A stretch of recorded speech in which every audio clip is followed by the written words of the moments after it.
الله نحمده ونستعينه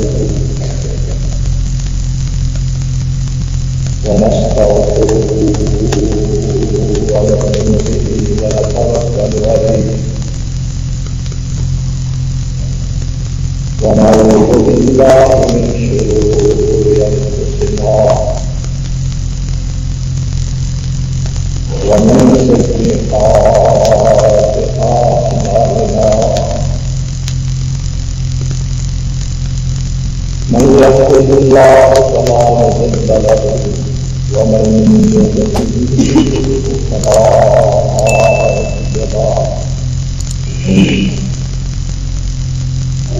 ونشهد أن لا إله إلا الله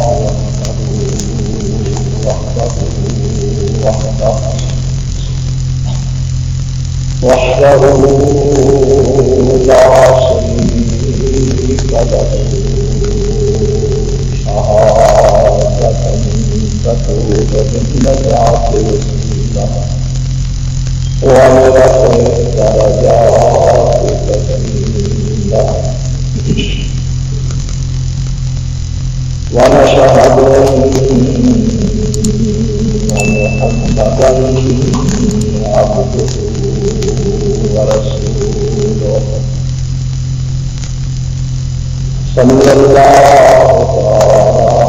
عليه وآله وسلم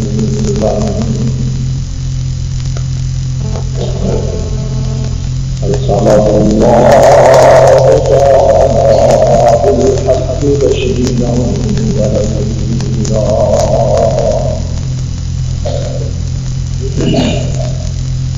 وداعيا إلى الله بإذنه وسراجا منيرا ومن يطع الله ورسوله فقد رشد واهتدى ومن يعص الله ورسوله فقد ضل وضل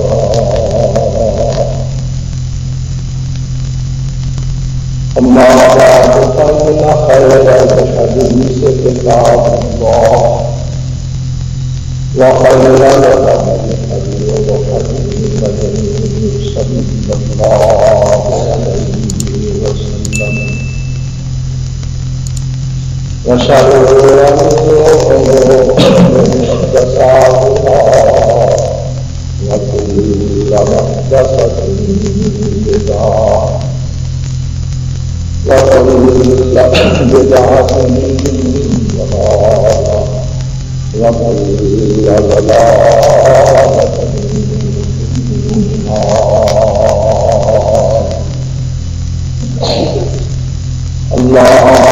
اللهم صل على محمد وعلى آل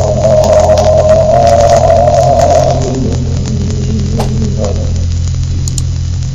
كما صليت على إبراهيم وعلى آل إبراهيم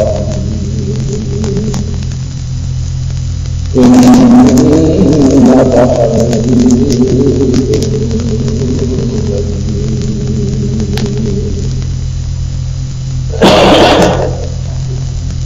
اللهم بارك على محمد وعلى آل محمد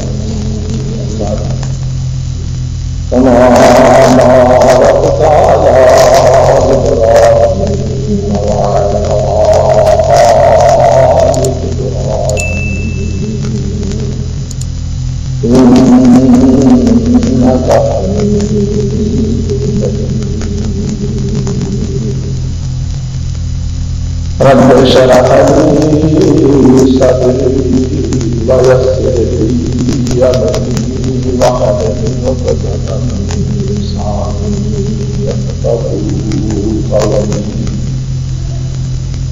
رب أعوذ بك من همزات الشياطين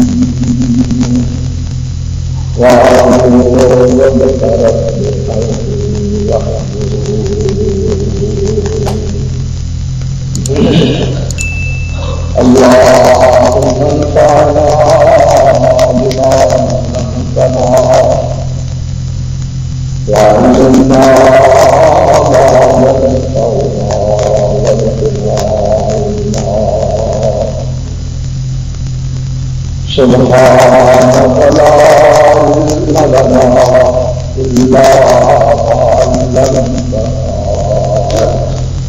إنك أنت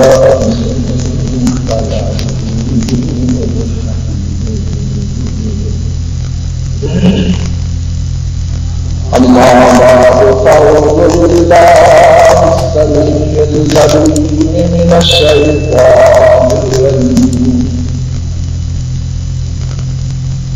بسم الله الرحمن الرحيم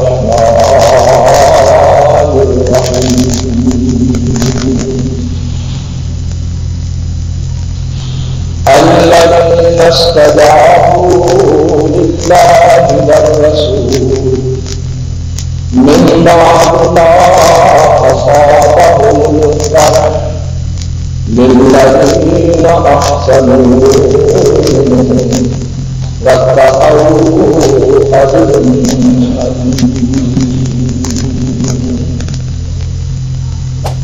قال لهم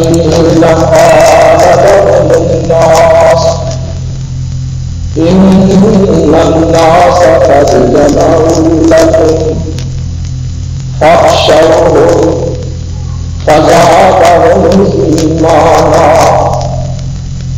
وقالوا حسبنا الله ونعم الوكيل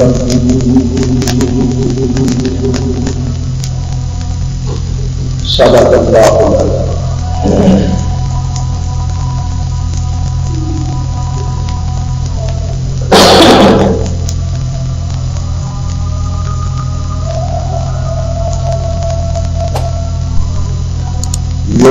اللہ تعالی نے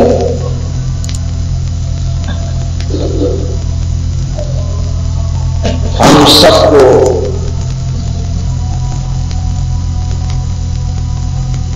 اپنی بے پناہ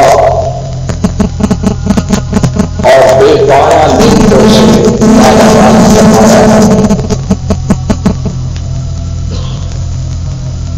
ہر نعمت ایک سے ایک بڑھ کر ہے. ہر نعمت اپنے مقام پر بے حد قدر و قیمت کی اہمیت رکھتی ہے. جب لگے آنکھیں بند کر کے کسی مصروف شاہراہ سے گزر کر اپنی نعمت اور قدر و قیمت کا احساس ہوتا ہے. ساری دنیا کی دولت خرچ کر دے تو ایک آنکھ والی نعمت کے حصے ہو جاتی ہے.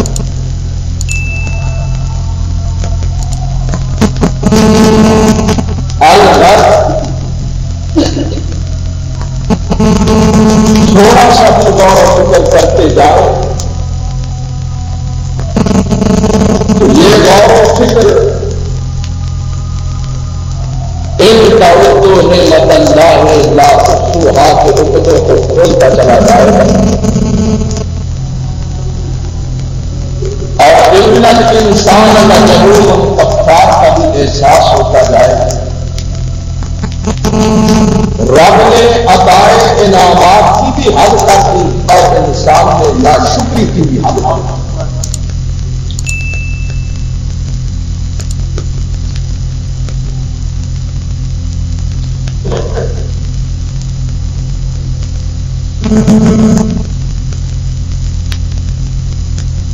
لیکن تمام نعمتوں کے مقابلے میں ایمان کامل کی دولت ایک ایسی دولت ہے کہ جس بندہ خدا کے دامن میں یہ دولت پڑ گئی جیسے شروع ہو گیا کامیاب ہے.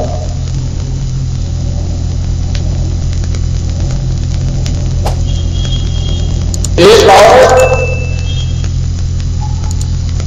نبی کائنات کی خدمت میں حاضر ہوتی ہے اور کہتی ہے اے اللہ کے حبیب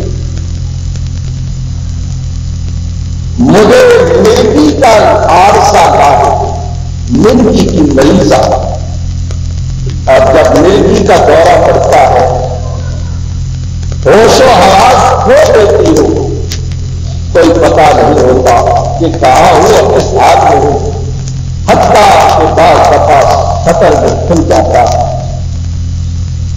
اے اللہ کے حبیب دعا فرمائے اللہ مجھے شفا عطا فرمائے. اللہ کیا کہتی ہے اللہ کے حبیب دعا کرے اللہ مجھے شفا عطا. گویا مومنہ کا ایمان بتلا رہا ہے کہ کسی نیک اور صالح سے دعا تو کروائی جا سکتی ہے لیکن شفا دینے والا اللہ.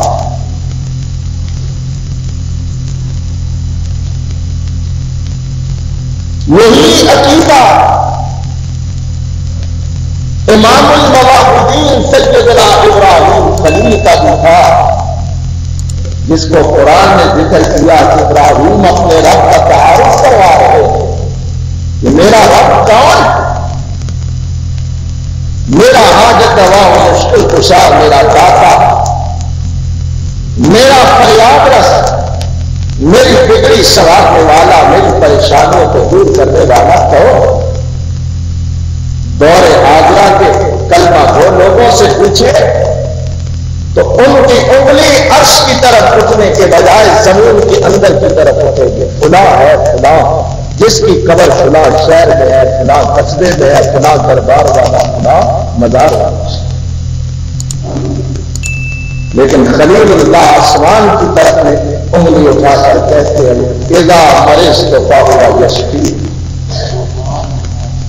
جب میں بیمار ہوتا ہوں بیمار کرنے والا بھی اللہ اور جب میں بیمار ہوتا ہوں تو مجھے شفا بھی میرا رب ہی عطا کرتا ہے. عرض کرتی ہے حبیب خدا دعا کرے اللہ مجھے شفا عطا فرمائے.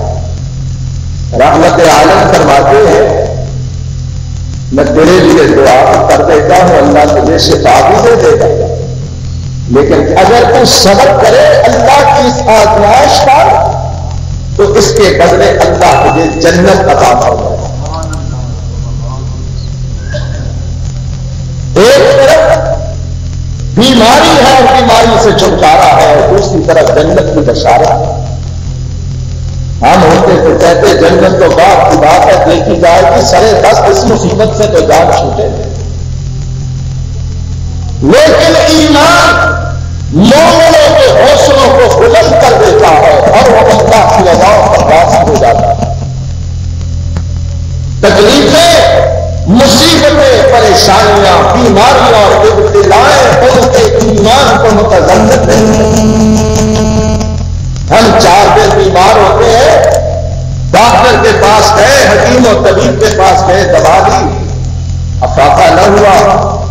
ایک دوست ملتا ہے جاننے والا ملتا ہے کہتا بھائی بیمار ہوا کوئی دوا دارو کیا جی ہاں کیا ہے بلا حکیم اور ڈاکٹر اور طبیب کے پاس کیا ہو کیا بنا کہ کچھ نہیں بنا اور بھلے لو کسی پہنچی ہوئی سرکار کے پاس جاؤ کوئی تحقیق لو کوئی نظر منیاس مانو کوئی منوتی چڑھاؤ ٹھیک ہو جاؤ. خدا کا تعویذ تیر کا ہدف ہے خدا کی کوف بس کوف لگنے کی دیر ہے کوف اندر اور بیماری باقی. اب ہماری اہل حدیثی ہماری دعوی توحید ہماری دینداریاں ہمارے عقائد کی پختگی کے دعوے وہی رہ جاتے ہیں اور ہم سائیں کا تعبیر لے کے اپنے نام کے نیچے باندھ دیتے ہیں. حتیٰ کہ ہم اتنے بدبخت ہیں کہ ہم نے شیر خوار بچوں کے گلوں کے اندر بھی یہ پٹے ڈالے ہوئے ہیں.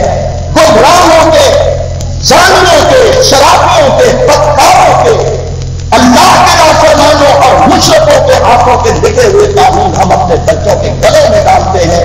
اور اس میں اللہ کی توحید کا انکار کر کے رب کبریا کی بات کی غیرت کو چیلنج کرتے ہیں. لیکن ادھر بھی ہے ایمان کی گفتگو کہ اللہ کے نبی کو آپ نے ارشاد فرمایا بی بی ہاں صبر کرو گی اللہ جنت دے گا. کہنے لگی حضرت پھر مرغی کا مرض قبول ہے اور اس کے بدلے جنت کا سودا بھی منظور ہے. لیکن ایک بات عرض کرتی ہوں میرے آقا، اللہ سے اتنی تو دعا کر دینا کہ جب مجھے مرغی کا دورہ پڑے تو میرا سطر بے نقاب نہ ہو. اللہ مجھے حیا کی دولت سے محروم نہ کرے. وہ مومنہ یہ سبق دیتی ہے کہ بیماری قبول ہے، مرغی کے دورے قبول ہیں، لیکن بے حیائی قبول ہے. لیکن آج بے حیائی اس قدر کہ حیا پہلے تماشا ہے، بے غیرتی اس قدر کہ غیرت اور غصے بدلتا ہے. ہماری آنکھوں کے سامنے ہماری بچیاں، ہماری بیٹیاں، ہمارے گھروں کا ماحول اریانی اور فحاشی کا کھلا منظر پیش کرتا ہے. لیکن ہم آتے ہیں اور ڈٹ کر ہاتھ باندھتے ہیں اور کہتے ہیں ہم سے بڑا تو دیندار اور جنت کا ٹھیکیدار ہے ہی. لیکن آپ فرماتے ہیں اس شخص کا کوئی دین نہیں کہ جس کے اندر حیا، اس کا کوئی ایمان نہیں جس کے اندر غیرت نہیں ہے. غیرت اور حیا ایمان کا جزو لازم ہے. جہاں حیا نہیں، غیرت نہیں، وہاں کچھ بھی نہیں ہوتا. اللہ اکبر. میرے آقا نے دعا کی طرف کریم اس تیری بندی نے تیری لگائی ہوئی مرض کو صبر و شکر سے برداشت کیا. اللہ میرے وعدے کے مطابق اسے جنت بھی دینا، مولا اس کے سطر اور اس کے شرم و حیا کی نگہبانی بھی کرنا. اس عورت کا سطر مرغی کے دورے تو کرتے تھے لیکن کبھی بے نقاب نہیں ہوا. ایمان جب ہوتا ہے تو میرے بھائیوں کیفیتیں یہ پیدا ہو جاتے ہیں. میرا نکاح کے وقت مولوی صاحب دولہا کو کہے قل آمنت باللہ. ارے یہ 40 سال کا دولہا، 20 سال کی عمر میں شادی کرنے والا، 25 سال کی عمر میں نکاح کرنے کے لیے بارات لے کے آنے والا، آج پہلے دن سے تم کلمہ پڑھا رہے ہو اور اسے بتا رہے ہو آمنت باللہ. اور جس نے نکاح کی شرطوں کے طور پہ آمنت باللہ پڑھا اسے پتہ ہی نہیں ایمان کیا ہوتا. ایمان کہاں سے منتقل ہوتا ہے؟ غیرت مند مومنہ ماں کی گود سے ایمان تربیت اور پرورش کے حصے کے طور پہ نصیب ہوتا ہے. اور ایسی مائیں پھر ایسے ہی سپوتوں کو جنم دیتی ہیں کہ جو تاریخ کا رخ بدل دینے والی ہوتی ہیں اور جو کائنات کے اندر اپنی انفرادیت کو اللہ کے دین کے تکرار کے ساتھ منوا لیتے ہیں. اور ایسے ہی لوگ ایمان کاملہ کے حقیقی علمبردار ہوا کرتے ہیں. بھائیو، ایمان بڑی نعمت ہے، ایمان بڑی دولت ہے. اس کی طرف شاید مجھے آپ کو اپنے نہ ہو، لیکن عرش والے سے پوچھ کر دیں. ایمان کی دولت کو سینے سے لگانے والا، ایمان کی نعمت کو جبینوں پہ بسانے والے، ایمان کے فانوس کے ساتھ اپنے سینوں کو منور کرنے والے، اپنی حیات کی راہوں کو تابناک بنانے والوں کا اللہ کے ہاتھ کیا ہوگا. کھلی آنکھیں ہیں، سب کچھ دیکھتے ہیں، لیکن اس کے باوجود دیکھنے کا حق ادا نہیں کر پاتے. لیکن ایک مومن جو دل شیطان کانٹے کی طرح کھٹکتا، دل شیطان کانٹے کی طرح کھٹکتا ہے، جس کی آواز آسان کی صورت میں بلند ہوتی ہے تو اللہ کے بندے دربار خدا بندی کی طرف سر پر سجود ہونے کے لیے دوڑ کرتے ہیں، اور وہ رات کے اندھیرے میں رات کے پچھلے پیر اٹھتا ہے اور آزان کی جگہ جا کر بیٹھ جاتا ہے،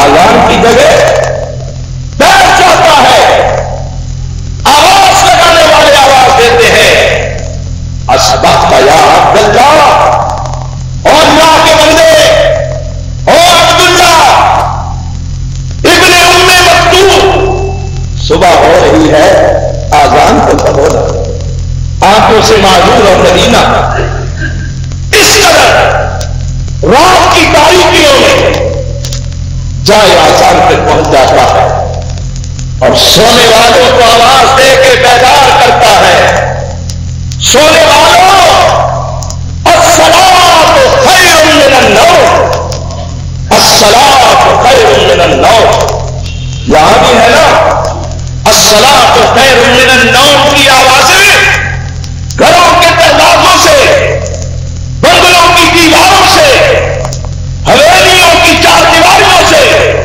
ٹکرا کے واپس آ جاتی ہے، اور تمہارے کانوں نے الصلاۃ خیر من النوم کا وعدہ نہیں سنا، کہنے لگے کہ کیسے سنے، 1 بجے تک تو فیچر فلم دیکھتے ہیں، ساری رات تو VCR نے ہمیں جگائے رکھا، ساری رات تو ہم بے حیائی فحاشی اریانی بے غیرتی کے فحش مناظر دیکھتے رہے، اب الصلاۃ خیر من النوم کی آواز کہاں ہمارے کانوں میں پڑ سکتی، اور پھر آتا بھی ہے تو وہی وہ خدا مست بندہ کہ جیسے اللہ عین عالم شباب کے اندر اپنی محبت عطا کرتے قسمت والا، یا پھر وہ بیمار اور پورا کہ جیسے ساری رات کھانسی کے دورے نے پریشان کیا ہوتا ہے، وہ بیمار کہ جو گھر والوں کے لیے بھی درد سر بنا ہوتا ہے، وہی کھانستا ہوا لاٹھی دیکھتا ہوا مسجد آتا ہے، صبح جائیں مساجد میں دیکھیں شاید ہی آپ کو کوئی سیاہ ریش نوجوان ملے گا، مگر نہ عمر کے ستائے ہوئے، بیماریوں کے مارے ہوئے، پریشانیوں کا شکار، نیند اور آرام کی دولت سے معروف وہی آپ کو مسجدوں میں نظر آئیں گے۔ یہ عبداللہ اس دور میں کہ جب آواز بلند ہوتی ہے تو کون آتے ہیں بارگاہ رب العزت میں سجدہ ریز ہونے کے لیے؟ اللہ والوں وہی آیا کرتے تھے کہ جن کو سجدہ ریز دیکھ کر عرش کا مالک فرشتوں کے سامنے فخر کیا کرتا تھا کہ دیکھو نا، یہ ہے سب کا سجود میری بارگاہ، یہ عبداللہ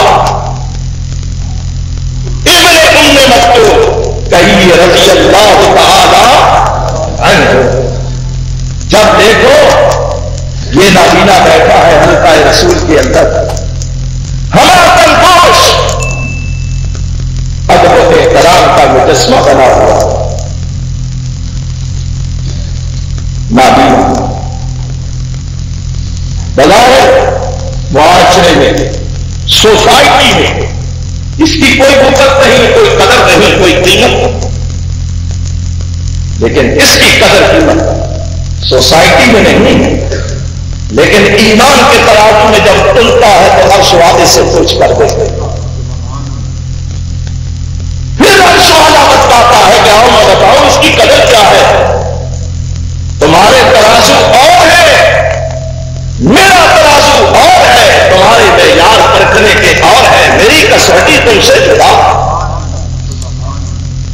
سردار رؤسا عمرا وڈیرے چودھری خرپیش آتے ہیں، کہتے ہیں اے محمد صلی اللہ علیہ وسلم، آپ کہتے ہیں کہ میں کافۃ للناس کا مصداق ہوں، اللہ انسانیت کا نبی بنا کر دیتا ہے، لیکن تیرے پاس جب بھی آتے ہیں یہ غریب الدیار، فقراء، مساکین، بے وطن، سوسائٹی اور معاشرے کے اندر جن کی کوئی اہمیت اور قیمت اور وقت نہیں، وہ تیرے پاس بیٹھے ہوئے۔ اب جہاں ہم بیٹھے وہاں یہ معاشرے کے تھرڈ کلاس لوگ یہ بھی بیٹھے ہماری شان کے خلاف، ہمارے مقام کے خلاف۔ اللہ تعالیٰ نے انسانوں کے یہ معیار جو شانوں کے ہیں کہ میں بڑی شان، فلاں بڑی شان، اللہ کہتا ہے میں شان اتروا دیتا ہوں۔ یہ برائیوں کے دعوے جب مسجد کی چوکھٹ سے اندر قدم رکھو گے تو ختم ہو جائے گا، جو جہاں آئے گا وہیں بیٹھے گا۔ کوئی بھی نہیں کہ یہ مسلک فلاں کی ہے، یہ مقام فلاں کا ہے، یہ کرسی فلاں کے اٹھو، نہیں، بلکہ بندہ اور صاحب محتاج و غنی ایک ہوئے، اور مولا تیری سرکار میں پہنچے تو سبھی ایک ہوئے، ایک ہی صف میں کھڑے ہیں محمود و ایاس، نہ کوئی بندہ رہا نہ کوئی بندہ۔ میں نے آنکھوں سے دیکھا، آپ نے بھی دیکھا ہو، کئی دفعہ ایسے بیچارے غریب مظاہرے بیچارے نہیں ہے، بڑے خبیث ہے، اگر علم عقل ہوتا تو رب کے دروازے پہ آ جاتے، انسانوں کی بندگی چھوڑ دیتے، لیکن یہ خود انسانوں کے بندے بنے ہوئے ان کی پوجا کرتے، ان کی پرستش کرتے، بیچارے کا یا ان کو اللہ کی توحید کا پیغام نہیں پہنچا؟ یقیناً پہنچا، لیکن خود یہ خوشامدی حاشیہ بردار پاؤں میں پڑے، سائیں پاؤں کو ہاتھ، اس کی گردن اکڑی ہوئی ہے، وہ ہاتھ کی 2 انگلیاں آگے نہیں کرتا مسافر کے لیے۔ رئیسوں کو دیکھا ہے، مخدوموں کو دیکھا ہے، وڈیروں کو دیکھا ہے، غریب بیچارہ پاؤں میں پڑا ہے، یہ ہاتھ کی 2 انگلیاں آگے نہیں، لیکن جب یہاں آتے ہیں اللہ نے کہا، اللہ کے حبیب نے کہا جب مسجد میں آؤ تو کھڑے ہو جاؤ، یہ ہاتھ نہیں ملاتے تم پورا جسم ملا، خوب اچھی طرح کس کے پاؤں کے ساتھ پاؤں، پہلو کے ساتھ پہلو، کندھے کے ساتھ کندھا، ان کے ساتھ کھڑے ہو۔ یہ رب کا در ہے، یہ رب کا گھر ہے، جہاں مولا نے سب کو برابر کر دیا۔ اپنی احساس محرومی کا ازالہ کر دو، اور اہل حدیث الحمدللہ اس وقت تک جان نہیں چھوڑتا جب تک وڈیروں کے اس وڈیرے پر کو ختم نہ کرے۔ باقی مساجد میں جائے، ایک یہاں کھڑا ہے، ایک وہاں کھڑا، درمیان میں خلا ہے، رحمت عالم نے فرمایا ان خلاؤں کو ختم کر دو، مل کر کھڑے ہو، قدم سے قدم، ٹخنے سے ٹخنا، ایڑی سے ایڑی، پہلو سے پہلو، کندھے سے کندھا ملا کر کھڑے ہو۔ شیطان کو اپنی صفوں کے درمیان گھسنے کا کوئی موقع نہیں۔ یہاں پر آتے ہیں سب ایک ہی صف پہ کھڑے ہو جاتے ہیں، کہنے لگے حضرت ہمارا دل چاہتا ہے بیٹھے، لیکن یہ لوگ جب بیٹھے ہوتے ہیں تو ہمارا دل ٹوٹ جاتا ہے، ہمارے وقار اور مقام فرق واقع ہو جاتا ہے۔ میرے پاک نبی صرف ایک بات کی حرص رکھتے تھے کہ یا اللہ یہ سارے ہی لوگ اسلام کے سایہ رحمت میں آ جائیں، جہنم کی آگ سے بچ جائیں اور تیری جنت کے حقدار بن جائیں۔ اس نقطۂ نظر سے سید عالم نے ان اپنے پاس بیٹھنے والوں کا میاں تم ایک طرف ہو جایا کرو، جب یہ لوگ آئے چلو ان کو الگ سے بٹھا کر سمجھایا، ان کو الگ سے بٹھا کر سمجھایا۔ یہ آئے، ہائے اللہ، غریبوں ایک طرف ہو۔ عرش والے نے فرمایا وَلَا تَطْرُدِ الَّذِينَ يَدْعُونَ رَبَّهُم بِالْغَدَاةِ وَالْعَشِيِّ يُرِيدُونَ وَجْهَهُ۔ اے میرے نبی، آپ کی شان یہ نہیں وہ لوگ جو صبح شام اپنے رب کو پکارنے والے ہو، چاہے وہ غریب ہی کیوں نہ ہو، چاہے وہ مسکین، چاہے وہ مسافر اور مہاجر ہی کیوں نہ ہو۔ اے کملی والے جو ایمان والے صبح شام اپنی رضاؤں اپنے رب کی رضاؤں کے طلبگار بن کر تیری محفل میں بیٹھتے ہیں، اے نبی آپ کی یہ شان نہیں ہے کہ آپ ان لوگوں سے منہ موڑ کر ان کو الگ کر دیں اور ان دنیا کے حریصوں کو اپنا قرب عطا کریں۔ اللہ اکبر، ایسی ہی مجلس ہے، یہی مسجد رسول کا مؤذن کون بولا؟ سیدنا عبداللہ ابن مکتوم رضی اللہ تعالی عنہ رضی اللہ تعالی عنہ۔ پتہ نہ چلا لاٹھی دیکھتے دیکھتے نبی پاک کی مجلس و صحبت میں حاضر ہوتے ہیں، عرض کرتے اللہ کے حبیب ایک مسئلہ دریافت کرنا ہے، آپ سے کوئی نصیحت، آپ سے سبق لینا ہے۔ یہ رؤساء کہنے لگے دیکھا نا یہ بندہ پھر ہمارے درمیان حائل ہو گیا ہے۔ اللہ کے حبیب نے عبداللہ ابن مکتوم کو ہلکی سی ڈانٹ پلائی، کہا عبداللہ ٹھیک ہے نظر نہیں آتا لیکن ایک طرف ہو جاؤ، میں پہلے ان لوگوں سے بات کروں پھر تجھ سے مخاطب ہوں گا۔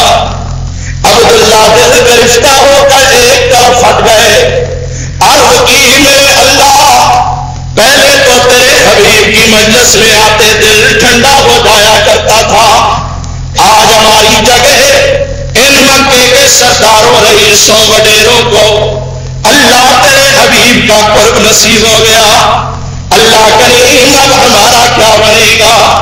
اللہ اکرم الحاکمین نے جبریل امین کو قلب محمد پہ نازل فرمایا اور اللہ کریم نے پیغام بھیجا، عبس وتولی ان جاءہ الاعمی وما يدریک لعلہ یزکیٰ او یذکر فتنفعہ الذکریٰ۔ نبی آپ نے رخ پھیرا، ماتھے پہ شکنیں ڈالی، ناگواری کا اظہار کیا، اس وجہ سے نہ کہ ان جاءہ الاعمی وہ ان کا نبینا تیرے پاس آ گیا تھا۔ اے نبی نصیحت کرتا جا، امیروں غریبوں کی تفریق نہ کر۔ ہاں جب میں ترازو میں تولتا ہوں ساری دنیا کے وڈیرے، ساری دنیا کے دولت مند، ساری دنیا کے رؤساء و سردار ترازو کے ایک پلڑے میں ڈال دیے جائیں اور یہ اندھا، یہ نابینا جس کا سینہ نور ایمان سے منور ہے، اگر میں اس کو ترازو کے دوسرے پلڑے میں ڈال کر تولوں، میرے نبی پلڑا وہی باری ہوگا کہ جس میں نابینا عبداللہ ام مکتوم ہوگا۔ اللہ کم الحاکمین نے بڑے پیارے انداز میں اپنے حبیب کو ڈانٹا۔ پھر اس کے بعد جب بھی حضرت عبداللہ تشریف لایا کرتے، نبی پاک کہتے لوگوں ہٹ جاؤ، عبداللہ کو میرے قریب آنے دو، یہ تو وہ عبداللہ ہے جس نابینے کی وجہ سے میرے رب نے مجھے بھی ڈانٹ دیا تھا۔ ایک دفعہ سیدنا امیر المومنین حضرت فاروق اعظم کہیے رضی اللہ تعالی عنہ، سیدنا فاروق اعظم ایک بندے کے ساتھ چلے جا رہے تھے، حضرت عبداللہ ابن ام مکتوم راستے میں مل گئے، حضرت عبداللہ ابن ام مکتوم نے روک لیا۔ جناب فاروق اعظم، اسی طرح کا واقعہ حضرت خولا کا بھی ہے لیکن حضرت عبداللہ ابن ام مکتوم کا بھی ہے۔ اس شخص نے حضرت عبداللہ ابن ام مکتوم کو دیکھا، حضرت عمر اس کے پاس ٹھہر گئے، وہ باتیں کرتا رہا، فاروق اعظم سنتے رہے، بات لمبی ہو گئی، عبداللہ نے اجازت دی، فاروق اعظم روانہ ہوئے۔ اس شخص نے ساتھی نے پوچھا، عمر یہ کون نابینا بندہ ہے جس کے ساتھ آپ نے اتنا وقت لگا دیا، جس کے ساتھ آپ نے اتنا وقت صرف کر دیا؟ حضرت عمر کہنے لگے میرے بھائی نانا، ایسی بات نہ کہنا، یہ تو وہ انداز نابینا ہے جس کی وجہ سے اللہ نے میرے پیر و مرشد کو ڈانٹ دیا تھا میں عمر کیا چیز ہوں۔ دوستو جب ایمان ہوتا ہے پھر عرش والوں سے قدر پوچھ کر دیکھو نا، عرش والے سے عظمت اور رفعت اور قدر و قیمت پوچھ کر دیکھو کہ جن سینوں میں ایمان ہوتا ہے وہاں پھر اللہ کس قدر اپنی رحمتوں کی برکھا برساتا ہے۔ ان لوگوں کو اللہ فرش سے اٹھا کر آسمان کی بلندیوں سے بھی بلند کر دیتا ہے۔ اللہ ان لوگوں کی عصمت کے تحفظ کے لیے قرآن کو وحی بنا کر نازل کر دیتا ہے۔ یہ ایمان کی قدر ہے، ایمان کی قیمت ہے، وگرنہ اور بھی کئی لوگ خدا کی زمین پر گھوم پھر رہے ہیں، لیکن کہا کہ قدر و قیمت کا، عظمت و رفعت کا، شرافت و شوقت کا حقدار وہی ہے کہ جس کا سینہ ایمان کی نعمت سے معمور ہے۔ یہی ایمان ہے، پھر انسان کو ایک نہیں بلکہ پورے معاشرے کو یہ ایمان کا فانوس جہاں جگمگا اٹھتا ہے، یہاں تو ایسے ہی ہے جیسے ہم سب اندھیرے میں ٹکرے کھا رہے ہیں۔ ایمان کا فانوس جب روشن ہوتا ہے تو پھر اس وقت کیفیتیں ہی بدل جاتی ہیں۔ وہ حدیث پاک میں آتا ہے نا کہ رسول اللہ صلی اللہ علیہ وسلم بیٹھے تھے نا، ایک عورت آتی ہے آ کر عرض کرتی ہے طاہر نے یا رسول اللہ، اللہ کے رسول مجھے پاک کریں، مجھے پاک کریں، مجھ سے گناہ سرزد ہو گیا، مجھ سے بدکاری کا ارتکاب ہو گیا۔ اللہ کے حبیب زانی کے لیے اسلام نے سزا مقرر کی ہے، آپ مجھے وہ سزا دے کر پاک کر دیں، میں دنیا میں ہی سزا بھگت لینا چاہتی ہوں۔ ایمان ہو تو پھر گناہوں پر پردہ ڈالنے کے بجائے گناہوں کو لے کر اللہ اور اس کے رسول کی عدالت میں ایمان والے آ جایا کرتے ہیں۔ سزا ملے تو بھی قبول ہے، توبہ و بخشش استغفار کی مہلت ملتی ہے، تب بھی اس پر راضی ہے۔ آج بھی اللہ کے حبیب مجھے پاک کرے۔ اب بتائیں نا ایمانداری سے کہ یہ عورت، اسے کوئی پکڑ کر لایا، اس کے خلاف کوئی پرچہ درج ہوا تھا، اس کو کسی نے گرفتار کر کے لایا، پولیس والے فوج والے گئے تھے اس کے پاس؟ قتل نہیں، ایمان ہی تھا، گناہ کے بعد اسے مسترد کر دیا، بے چین کر دیا۔ ایمان تھا، ایمان جب ہوتا ہے تو بندہ پھر گناہ کے بعد اطمینان سے بیٹھ نہیں جاتا۔ ایمان نہ ہونے کی نشانی کہ گناہ کے بعد اس گناہ کو چھپانے کے لیے بندہ اور کئی گناہ کرتا ہے، اور پردے ڈالتا ہے، اور گناہ کا ارتکاب کرتا ہے، ایک جھوٹ کو چھپانے کے لیے اور جھوٹ سینکڑوں درجنوں کے حساب سے بولتے۔ لیکن ایمان تھا، سیدھی سی بات کہ اللہ کے حبیب گناہگار، گناہ میں آلودہ ہو چکی ہوں، اے رحمت عالم مجھ پر حد قائم کریں اور مجھے پاک کریں۔ حدیث پاک میں آتا ہے امام کائنات نے اپنا چہرہ پھیر لیا، سامنے سے آتی ہے، دوسری طرف سے ہو کر پھر عرض کرتی اللہ کے رسول طاہر نہیں، مجھے پاک کر دیں، میں اعتراف گناہ کرتی ہوں، اقرار جرم کرتی ہوں۔ اللہ کے رسول نے اپنا رخ دوسری جانب پھیر دیا، وہ عورت پھر سامنے سے آتی ہے، کہتی اللہ کے رسول طاہر نہیں، مجھے پاک کر دینا، مجھ سے غلطی ہو گئی ہے، میں نہیں چاہتی کہ میں ان غلطیوں کا بوجھ اٹھائے دنیا سے چلی جاؤں اور آخرت کی سزا میں بھگتوں۔ اللہ کے حبیب مجھے دنیا میں ہی پاک کر دے۔ متعدد بار اعتراف جرم کے بعد رحمت عالم صلی اللہ تعالی علیہ وسلم نے پوچھا، وضاحت کی، تحقیق و تفتیش ہوئی، معلوم یہ ہوا کہ واقعی اس عورت سے برائی کا ارتکاب ہوا اور اس کی وجہ سے یہ حاملہ ہو چکی۔ رحمت عالم نے فرمایا بی بی ٹھیک ہے، تجھے تیرے گناہ کی سزا ملے گی، لیکن جو بچہ تو نے اٹھایا ہوا اس کا تو کوئی گناہ نہیں، اس کا تو کوئی جرم نہیں، جرم تو نے کیا ہے سزا مجرم کو ملے گی بے گناہ کو. یہ ہے عدل, یہ ہے انصاف. لوگوں اس نظام اسلام سے ڈرتے ہو, اس اسلامی نظام کی حدوں کو وحشیانہ کہتے ہو, اس کی سزاؤں کو وحشیانہ سزائیں کہتے ہو. یہ سزائیں وحشیت اور بربریت نہیں ہے, یہ صراحت رحمت خدا کی ہے. دیکھو تو صحیح نا کہ ابھی ایک جان دنیا کے اندر نہیں آئی, اسلام نے تو اس کا بھی تحفظ فرمایا. اس سے بڑی رحمت اور کیا ہو سکتا ہے؟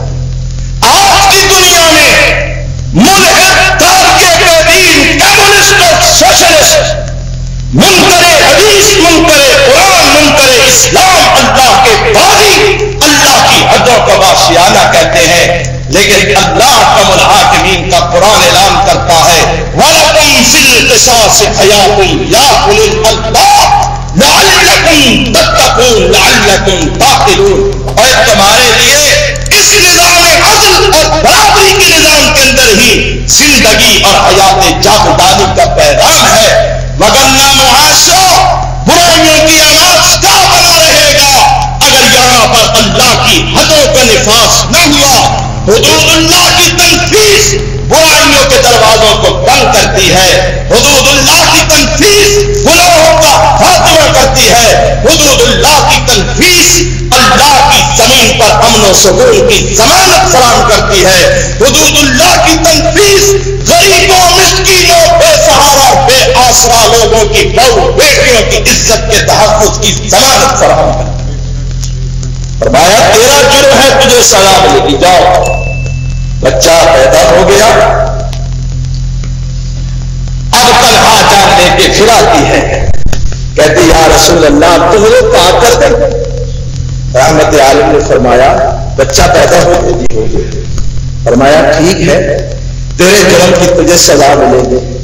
اس معصوم جان کا کیا قصور ہے کہ جس نے ابھی ابھی جنم لیا ہے, اور قرآن تو کہتا ہے والوالدات یرضعن اولادہن حولین کاملین, مائیں اپنے بچوں کو دودھ پلائیں. اگر تجھے سزا دے دی جائے گی تو بچے کو دودھ کون پلائے گا, اس کی پرورش کون کرے گا. جاؤ بچے کو دودھ پلایا, دودھ چھوڑ جائے پھر آنا, دودھ پلانے لگے, دودھ چھڑایا, پھر بچے کو اٹھایا, ایک روٹی کا چھوٹا سا ٹکڑا اس کے ہاتھ میں دیا. بچہ روٹی کا ٹکڑا چبا رہا ہے.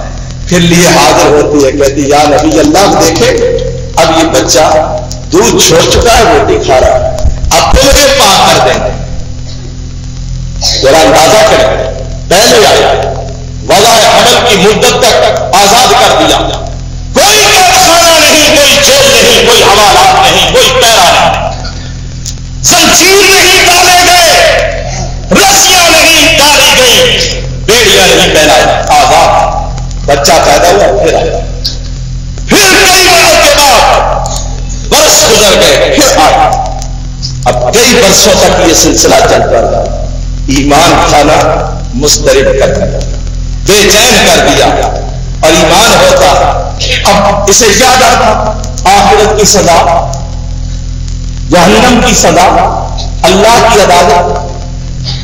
بتائیں اس عورت کو یہ سب کچھ دیکھا تھا, اللہ کی عدالت دیکھی, جہنم دیکھی, سزا دیکھی, آگ دیکھی, بن دیکھے ان سب چیزوں پر ایمان تھا, اور یہی ایمان اسے اللہ کے خوف سے ڈرا رہا تھا.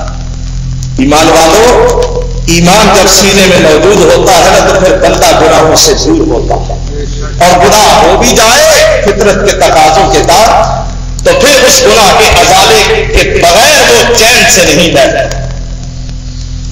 رحمت عالم نے اتمام حجت کے بعد فرمایا صحابیوں لے جاؤ, اب اس پر اللہ کی حد کو قائم کر دو. اللہ کی حد کو قائم کرنے کے لیے لایا ہے. جنگل میں گڑا کھودا ہے, گڑا کھود کر جسم کا کچھ حصہ اس گڑے کے اندر دبایا ہے, اوپر سے پتھر برسائے گئے, پتھر برسائے گئے اور سنسار کی جا رہی ہے. جسم سے خون کے فوارے ابل رہے ہیں, جاہی نوکیلا پتھر لگتا ہے, خون نکل رہا ہے, سزا بد رہی ہے. ایک نفوس قدسیہ کی پاکی ہے، معاشرہ کے گناہگاروں کی بخشش کا سامان اور سبب بن گئے۔ یا ایھا الذین آمنوا آمنوا باللہ ورسولہ، ایمان کے دعوے داروں، میرا دعویٰ ایمان کافی نہیں، اللہ اور اس کے رسول پر ایسے ایمان لاؤ کہ جیسے صحابہ کی جماعت میں، صحابیات نے ایمان لایا۔ اس عورت کا دل، ویسے بھی عورتوں کا دل کمزور ہوتا ہے، لیکن اس کمزور صنف کا دل اللہ نے ایمان کے حوالے سے کتنا مضبوط کر دیا۔ دعویٰ ایمان ہے، اشارہ کرتا جاتا ہے، لیکن اس سپرٹ ایمان کو ہم اپنی زندگیوں میں مفقود پاتے ہیں۔ یہی وجہ ہے کہ ہمارا ایمان بے اثر ہے، بے رنگ ہے۔ اس طرح بازار میں جانا، ایک اصلی رنگ ہوتا ہے، کچا رنگ ہوتا ہے۔ کچا رنگ بظاہر کئی دفعہ تو بڑا چمکتا ہے، لیکن ایک ہی دھلائی میں وہ کچا رنگ پانی کے ساتھ نالی میں بہہ جاتا ہے۔ بس ہمارے ایمانوں کی یہی حالت ہے۔ جب ایمان اس نوعیت کا اور اس کا رنگ کیا ہو، صبغۃ اللہ، ومن احسن من اللہ صبغا ونحن له عابدون، اللہ کا رنگ، اور اللہ کے رنگ سے بہتر رنگ کون سا ہو سکتا ہے؟ اور اللہ کا رنگ کس پر ہوتا ہے، اس کی نشانی کیا ہے؟ جن پر رب کا رنگ چڑھا ہوا ہوتا ہے، پکے ایمان کا رنگ چڑھا ہوتا ہے، ان کا اقرار ہوتا ہے نحن لہ عابدون، اللہ ہمارا معبود ہے اور ہم اس کے بندے ہیں۔ پھر اللہ کی بندگی کے دائرے میں اپنے آپ کو مقید اور پابند کر لیتے ہیں، اور وہ ہر مقام پر حقیقی معبود کے بندے بن کر اپنی زندگی اس کی بندگی کے تابع رہ کر گزارتے ہیں۔ اور ایسے ہی بندے ہیں کہ جن کا تذکرہ عرش معلیٰ پر ہوتا ہے، جن بندوں کی بندگی اور جن کے ایمان کے کمال و اتمام کا اللہ فرشتوں کے ساتھ فخر کے طور پہ اظہار کرتا ہے۔ حدیث پاک میں آتا ہے، زمین کی سیاحت و سیر کرنے والے فرشتے زمین پر گھومتے پھرتے ہیں، اور ایسی مجالس، جن مجالس میں اللہ کا ذکر ہو رہا ہوتا ہے، اللہ کی تحمید، تقدیس، کبریائی، وحدانیت، الوہیت، اس مالائے حقیقی کی ذات و صفات کی عظمت کا پرچار ہو رہا ہوتا ہے، فرشتے جب اس مجلس کے پاس سے گزرتے ہیں کہتے ہیں بڑی پاک مجلس، بڑے پاک لوگوں کی پاک مجلس ہے، کیوں نہ ہم بھی اس مجلس میں بیٹھ کر اللہ۔ اور میرے صادق المصدوق نبی کی زبان سے نکلے ہوئے الفاظ کی روشنی میں کہتا کہ اے اس مجلس میں بیٹھے ہوئے لوگوں، تمہارے ساتھ آسمانوں کے رحمت والے فرشتے بھی بیٹھے ہوئے، کیونکہ آقا فرماتے ہیں جمعے کا دن ہوتا ہے، یہ دوسری حدیث، جمعے کا دن ہوتا ہے، فرشتے آ کے مسجد کے دروازے پہ کھڑے ہو جاتے ہیں، وہ لکھنا شروع کر دیتے ہیں، جو پہلے آتا ہے اس کا نام لکھا جاتا ہے، اور جو 1:45 بجے آتا ہے اس کا بھی نہیں، اس کا نہیں لکھا جاتا، اس کا صرف نمازیوں میں، جمعہ پڑھنے والوں میں شرف و افضلیت میں۔ آپ نے بھی قسم کھائی ہے کہ آپ بھی جتنا زور لگائیں گے ہم بھی مرضی اپنی ہی کریں گے، ہے نا یہی بات؟ بڑے پکے ہیں آپ لوگ، اللہ آپ کو ہدایت دے دے، مجھے بھی اور آپ کو سب کو ہدایت دے دے۔ جو پہلے آتا ہے اس کا نام، یہ پہلے آنے والا ہے، اللہ فرماتے ہیں اس کے نام کے سامنے لکھ دو کہ اس کو آج اتنا اجر ملے گا جتنا ایک اونٹ اللہ کے راستے میں صدقہ کرنے والے کو ملتا ہے۔ ایک اونٹ کی قیمت کتنی ہے جی آج کا؟ آج ہی ٹھیک تو صحیح پتا ہو گیا،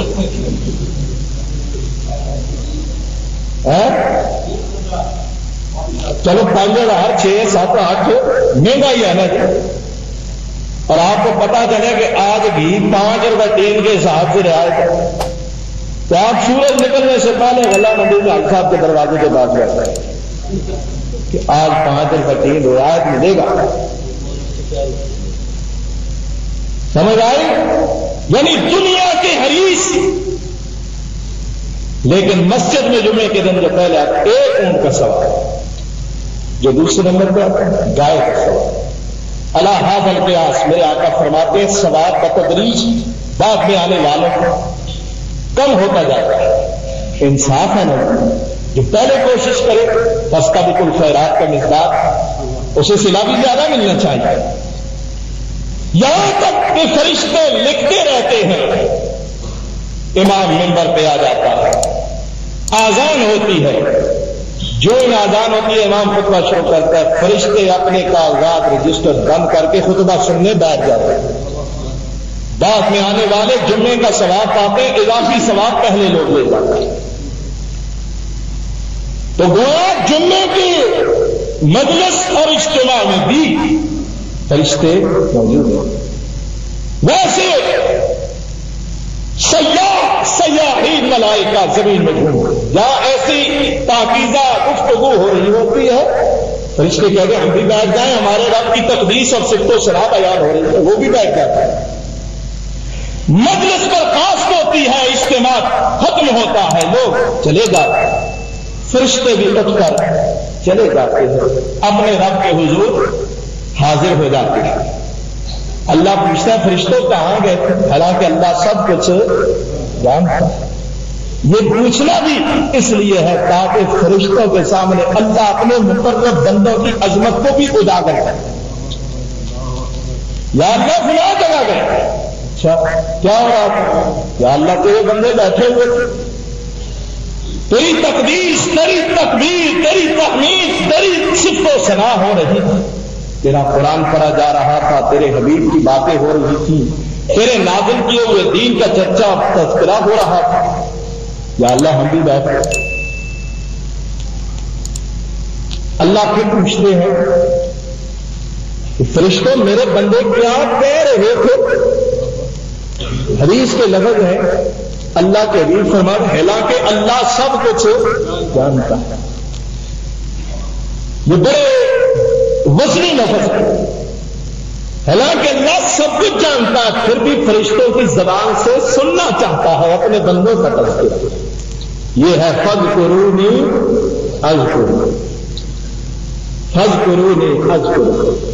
حالانکہ اللہ خود ہی بتلا سکتا تھا یوں یوں ہوا کرے، لیکن اللہ خود بھی اپنے بندوں کا ذکر کرتا ہے اور اپنے ملائکہ کی زبان سے بھی اپنے بندوں کا ذکر سننا چاہتا ہے. یا اللہ تیرے بندے تجھ سے اپنے گناہوں کی معافی مانگ رہے تھے، اپنی تجھ سے تیری رحمت مانگ رہے تھے. اے اللہ تجھ سے تیرے بندے تیری جنت کا سوال کر رہے تھے. اللہ پوچھتے ہیں فرشتوں بتاؤ میرے ان بندوں نے مجھے دیکھا ہے؟ یا اللہ تجھے دیکھا تو نہیں لیکن پھر بھی تیری صفت و ثنا کر رہے تھے. فرشتوں میرے بندوں نے میری جنت کو دیکھا ہے؟ یا اللہ تیری جنت کو دیکھا تو نہیں لیکن بن دیکھے اس جنت کو مانگ رہے تھے. اچھا فرشتوں میرے بندے اور کیا کہہ رہے تھے؟ یا اللہ تیرے بندے گڑ گڑا کر الہاؤ زاری سے تجھ سے تیرے عذابوں سے اور جہنم سے پناہ مانگ رہے تھے. بڑی دقت تاریخ تھی ان کا. اللہ فرماتے ہیں میرے فرشتوں کیا میرے بندوں نے میرے عذاب کو یا جہنم کو دیکھا؟ فرشتے کہتے یا اللہ انہوں نے جہنم کو دیکھا تو نہیں لیکن بن دیکھے وہ تیرے عذاب سے پناہ مانگ رہے. اللہ کو دیکھا نہیں لیکن اس سے ڈر بھی رہے، اس کا ذکر بھی کر رہے، اس کی رحمت کو مانگ بھی رہے، یہ اللہ پر ایمان بالغیب ہے۔ جنت مانگ رہے ہیں بن دیکھے، ایمان بالغیب ہے۔ جہنم کے عذاب سے پناہ مانگ رہے ہیں بن دیکھے، ایمان اللہ فرماتے ہیں میرے فرشتوں جب میرے بندوں کا بن دیکھے ایمان اتنا مضبوط ہے تو گواہ ہو جاؤ میں نے اپنے بندوں کے گناہوں کو معاف کر دیا، ان کو اپنی رحمت سے قریب کر دیا، ان کے لیے جنت کے دروازے کھول دیے اور ان کو جہنم کی آگ سے آزاد کر دیا۔ ہائے تیرا ایمان ہو تو تیرا تذکرہ آسمانوں پر ہوتا ہے۔ اس سے کہتے اللہ ایک بات ہمیں یاد آئی، بعض لوگ کیا ارادہ کرتے کہ ہم نے وہاں جانا ہے، سائیکل پہ بیٹھے، موٹر سائیکل پہ بیٹھے، ویگن پہ بیٹھے، چلے سفر کیا کہ ہم نے وہاں جانا ہے، وہاں تیری توحید بیان ہوتی ہے، تیرے نبی کی سنت بیان ہے، گانے نہیں، نغمے نہیں، دورے قصے کہانیاں نہیں، واحیات فضول باتیں نہیں، بس اللہ تیرا قرآن ہوتا ہے، تیرے حبیب کی سنت۔ وہ بندے قصد اور ارادے کے ساتھ ہے، لیکن بعض بندے ایسے ہی راہ چلتے ہوئے گزر رہے تھے، انہوں نے دیکھا کہ یہاں بڑی اچھی باتیں ہو رہی ہیں، بغیر ارادے بغیر نیت کے وہ چلتے چلتے بیٹھ گئے۔ اللہ فرماتے ہیں میرے فرشتوں سنو پھر، جو میرے ذکر کرنے والوں کے پاس بیٹھے گا وہ بھی میری رحمت سے محروم نہیں رہے گا۔ جاؤ میں نے ان کے گناہوں کو بھی معاف کر دیا، ان کو بھی اپنی جنت کا حقدار بنا دیا۔ یہ ہے ایمان۔ جب ایمان پیدا ہو اندھیرے میں ٹھوکریں نہ کھائی جا رہی، اللہ کی ذات پر، اللہ کے کلمات پر، اللہ کے وعدے پر، اس قدر جب ایمان ہوتا ہے تو زندگی میں ایک پربہا انقلاب آ جاتا ہے، زندگی کی کیفیتیں بدل جاتی ہیں اور مومن کی زندگی ایمان کامل کی مظہر بن جاتی ہے۔ اس لیے میرے بھائیوں اور میرے بزرگوں، اس ایمان کو اپنے اندر پیدا کرنے کی کوشش کریں، اور یہ ایمان کہاں سے ملے گا؟ یہ ایمان اللہ کی کتاب سے ملے گا، اللہ کے نبی کی زندگی سے ملے گا، اور نبی پاک کے پاک صحابہ کے طرز عمل سے ملے گا۔ اللہ اکبر۔ غزوہ احد ہوا، اب بات ختم کرتے ہیں ان آیات کی طرف جو میں نے شروع میں تلاوت کی، ان کی طرف لے کر جاتا ہوں۔ غزوہ احد ختم ہوا۔ غزوہ احد مسلمانوں کے لیے انتہائی کٹھن تربیت کا مرحلہ تھا۔ بعض لوگ کہتے ہیں شکست ہوئی، ہزیمت ہوئی، میں کہتا ہوں ایسی بات نہیں۔ غزوہ احد مسلمانوں کی تربیت کا کٹھن ترین مرحلہ تھا، اور تربیت تب کی جاتی ہے کہ یہ لوگ نکھر جائیں، سنور جائیں، ان کے دامن رحمتوں سے بھر جائے، اور کہتے ہیں کچھ پانے کے لیے کچھ کھونا بھی پڑتا ہے۔ یہاں کچھ کھویا یقیناً مسلمانوں نے، لیکن بدر احد کے دامن میں آزمائش کی اس بھٹی میں جو مومن ڈالے گئے، رب کبریا کی قسم و کندن بن کر کے نکلے۔ پھر دیکھا دنیا نے کہ بارہ پر کو انہوں نے تاراج کر دیا، اور کیسر و کسرا کی ان سے اونٹ بجا دیا، فارس کے آتش کدے بجھا دیے، اور چار دانگ عالم کے اندر انہوں نے عظمت اسلام کے پھریرے لگائے۔ یہ اس تربیت کا نتیجہ تھا۔ اگر یہ تربیت نہ ہوتی تو اس جیسے محمدی کی یہ کیفیت اور یہ نتائج نہ نکلتے کہ جو وقت میں ظاہر ہو۔ تنگ نظری کے ساتھ، متعصبانہ نگاہوں کے ساتھ قرآن و حدیث اور سیرت مصطفی کا مطالعہ اور چیز ہے، لیکن وسعت نگاہ کے ساتھ ابتدا سے لیکن انتہا تک نشیب و فراز اور عروج و جوال کے تمام مراحل پر جب نظر ڈالی جائے تو میں کہتا ہوں کہ یہ اوٹ کا مالکہ امت مسلمہ اور جانثاران محمد کے لیے اللہ نے تربیت گاہ کے طور پر منتخب کیا تھا۔ آپ نہیں جانتے حدیبیہ میں جب واپس آئے ایک آنکھ کے ساتھ اور وہ بھی کانی آنکھ کے ساتھ سیرت اور تاریخ اور صحابہ کی زندگیوں کا مطالعہ کرنے والوں کو اس حقیقت کا پتہ نہیں چل سکتا. حدیبیہ کے بعد آئے عمر جیسے وسیع النظر انسان کہتے تھے کچھ نہیں ہوا, ہم رسوا ہو گئے. یہ سودا, یہ گھاٹے والا سودا آج ہمیں ملا ہے اور ہم نے اس سے زیادہ ذلت کبھی نہیں دیکھی. دل گرفتہ لوگ, دل گرفتہ لوگ راہ مدینہ کی طرف جا رہے ہیں. ابھی مدینہ کے شہر میں داخل نہیں ہوئے, راستے نہیں تھے. اس دل گرفتہ جیش کے دلوں کے اندر عرش والے نے جھانکا تو کہا کہ اے محمد کے یارو تمہارا تجزیہ صحیح نہیں ہے, آؤ میں تمہیں بتاتا ہوں میرا تجزیہ کیا ہے. اِنَّا فَتَحْنَا لَكَ فَتْحًا مُبِينًا, اور جس معاہدے پر تم گھبرا رہے ہو یہ تمہاری شکست نہیں ہے, یہ تو فتح مبین ہے, یہ تو فتح مبین ہے.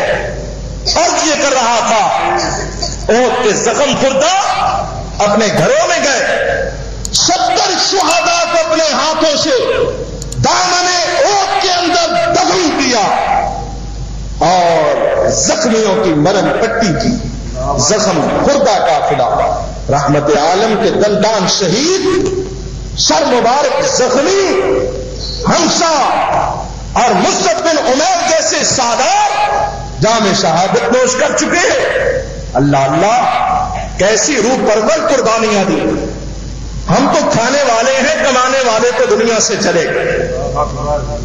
کمانے والے لٹانے والے دنیا سے چلے گئے, لوٹنے والے باقی رہ گئے. کافر بھاگتے ہوئے سوچنے لگے راستے میں یار ہم سے بھول ہوئی, ہم نے چند بندوں کو قتل کر دیا اور واپس آ گئے. آج وقت تھا کہ ہم محمد اور اس کے تمام صحابہ کو جو بھی چند گنے چنے لوگ ہیں ان کو گن گن کر مار ڈالتے تاکہ ہمیشہ کے لیے مسئلہ ہی ختم ہو جاتا. خالد بھی کہنے لگے, ابو سفیان بھی کہنے لگے واقعی ہم سے غلطی ہوئی.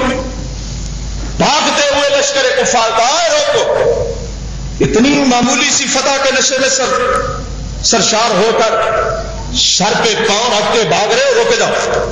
پھر جاتے ہیں مدینے میں اور مسلمانوں کی رہی صحیح قوت کو بھی ہم کچل کر واپس جاتے ہیں. میرے آقا کو بھی اطلاع مل گئی کہ وہ پھر صف بندی کر کے دوبارہ مدینے پر حملہ آور ہو رہے ہیں. اب 70 700 یا 650 آدمی تھے, 70 شہید ہو گئے. رسول اور رسول کے اقربا شدید زخمی, زخموں سے چور چور. اب اندازہ کریں جب یہ قافلہ مدینے پہنچا ہوگا تو کیا کیفیت اور کیا منظر ہوگا. اطلاع پہنچی, زخمی رسول اپنے زخموں میں چلے ہوئے کپڑے کی راکھ ڈال کر اپنے ٹوٹے ہوئے دندان اپنا زخموں سے چور جسم لے کر نکلتا ہے. کہتا ہوں مومنو پتا چلا ہے کافر پھر سب بندی کر کے ہم پہ دوبارہ پھر حملہ کرنے والے ہیں. اب چلو ایک بار پھر اللہ نے آزمائش میں ڈالا ہے, اب تمہارے ایمان کا امتحان. ہمارا معاشرہ ہوتا تو کہتا کہ حضرت یہ دیکھیں ہمارے ہاتھوں کو سلام علیکم, 70 تو آپ کل مروا کے آئے ہیں, خود بھی آپ کا منہ نہیں کھلتا, سر زخمی ہے, ساتھی زخمی ہے, اب ہم پھر جائیں. اللہ کو زخموں سے چور صحابہ, ہتھیار ٹوٹے ہوئے, گھوڑے زخمی ہیں, گھروں میں سب ماتم بچھا ہوا, لیکن رسول نے پکارا تو پھر ہتھیار تھام کر میدان میں نکلا. منافقوں نے کہا کل کی مار تمہیں بھول گئی ہے, اور بڑا جریح, بڑا عظیم لشکر اور جرار لشکر آ رہا ہے, تمہاری رہی صحیح قوت بھی ختم ہو جائے گی, اب تم آرام سے گھروں میں بیٹھ جاؤ. مومن کہنے لگے نہیں، ہمیں محمد عربی نے پکارا، ہمارے گھروں میں صبح ماتم ہے، شہداء کے زخم بھی تازے ہیں، اپنے جسموں کے زخم بھی ہرے ہیں۔ یہ نکلے، اللہ نے کافروں کے دلوں میں روک ڈالا، وہ بھی بھاگ نکلے۔ اللہ تعالیٰ نے آسمان سے تمغے اتارے، زخموں سے چور نبی کی پکار پہ لبیک کہنے والے مومنوں کے سینوں پر اللہ نے آسمانوں سے نازل کیے ہوئے قرآن کی آیات والے تمغے سجا دیے۔ فرمایا الذین استجابوا للہ والرسول من بعد ما اصابهم القرح للذین احسنوا منهم واتقوا اجر عظیم الذین قال لهم الناس ان الناس قد جمعوا لكم فاخشوهم فزادهم ایمانا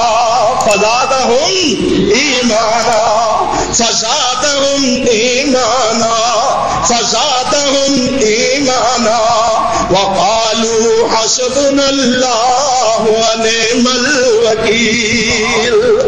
فرمایا بولو جنہوں نے زخموں سے چور چور ہونے کے بعد بھی اللہ اور اس کے رسول کی آواز پہ، اللہ اور اس کے رسول کی پکار پہ لبیک کہتے ہوئے میدان کاشار میں کود پڑے۔ اللہ فرماتے ہیں للذین احسنوا منہم واتقوا اجر عظیم۔ اے لوگوں تم کیا جانو، میں نے ان کی جھولیوں کو اجر عظیم سے بھر دیا۔ الذین قال لهم الناس ان الناس قد جمعوا لكم، جب ان کو کہنے والے منافقوں نے کہا اے مومنو مت جاؤ، بہت بڑے جتھے لوگوں کی بڑی فوجیں تمہیں مٹانے کے لیے جمع ہے، نہ جاؤ ان کے مقابلے میں وگرنہ مر جاؤ گے، تو یہ لوگ کہنے لگے فزادہم ایمانا، اللہ نے ان کے ایمانوں کو زیادہ کر دیا۔ یہ زخموں سے چور تھے لیکن ان کے ایمان کل سے بھی زیادہ مضبوط تھے، اور زبانوں پہ یہ وظیفہ تھا حسبنا اللہ ونعم الوکیل، اللہ ہمارے لیے کافی ہے اور وہی ہمارا بہترین کارساز ہے۔ تمغے اترے نہ اترے، اور کیا ہوا؟ فزادہم ایمانا، اللہ مجھے اور آپ کو بھی ایسا ایمان نصیب فرمائے۔ انشاءاللہ اسی ایمان کامل کا تذکرہ آئندہ جمعے مزید۔ وآخر دعوانا الحمدللہ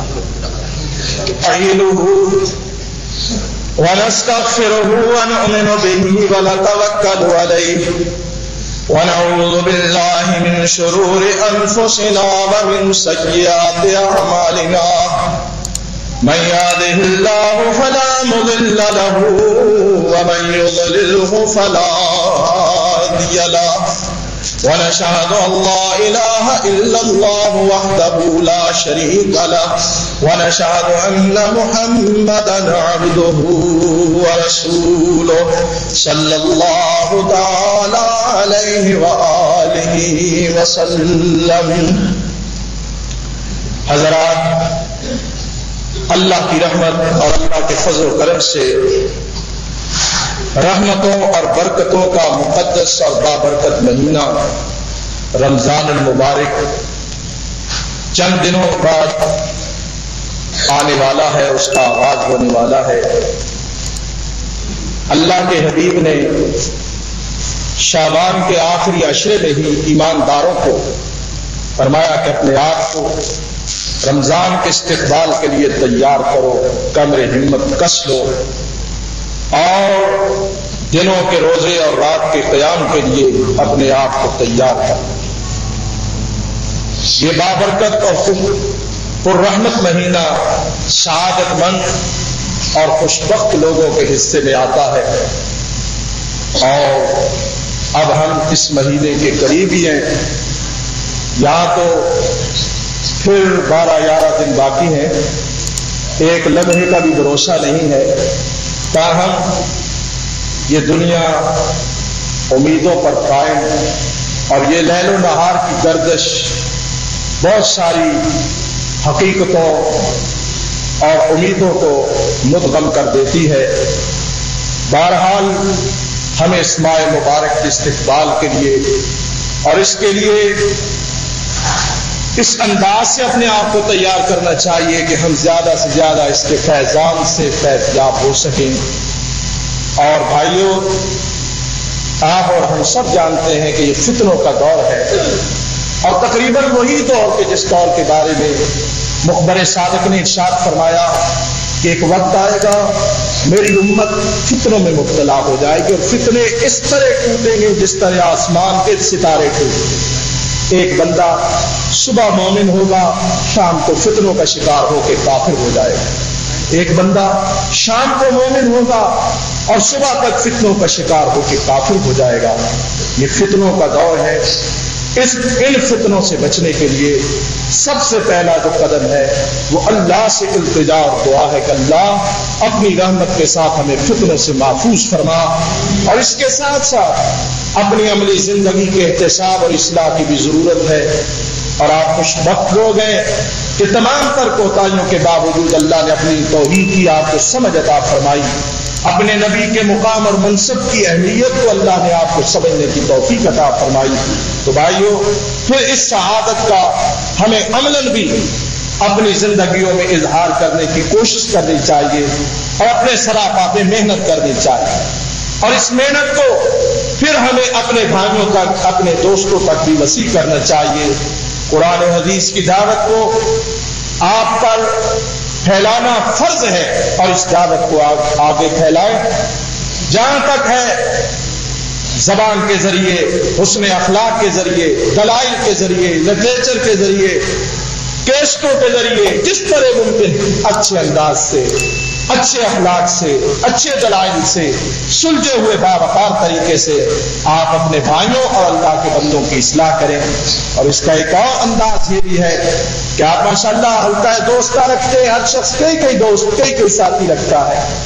آپ اگر کم از کم اتنا ہی کوشش کریں اور وعدہ کریں کہ آپ جمعے کے دن، جمعے کے موقع پر ایک ساتھی، ایک دوست کو ساتھ لایا کریں، تاکہ وہ اس اچھے ماحول میں اچھی بات کو سنے اور پھر بات چیت کریں، سوال جواب کریں۔ ممکن ہے اللہ ان کی اصلاح کا دروازہ کھول دے۔ کوشش کرنا میرا، آپ کا، ہم سب کا فرض ہے۔ ہدایت یہ اللہ کے دائرہ اختیار اور قبضہ قدرت میں ہے۔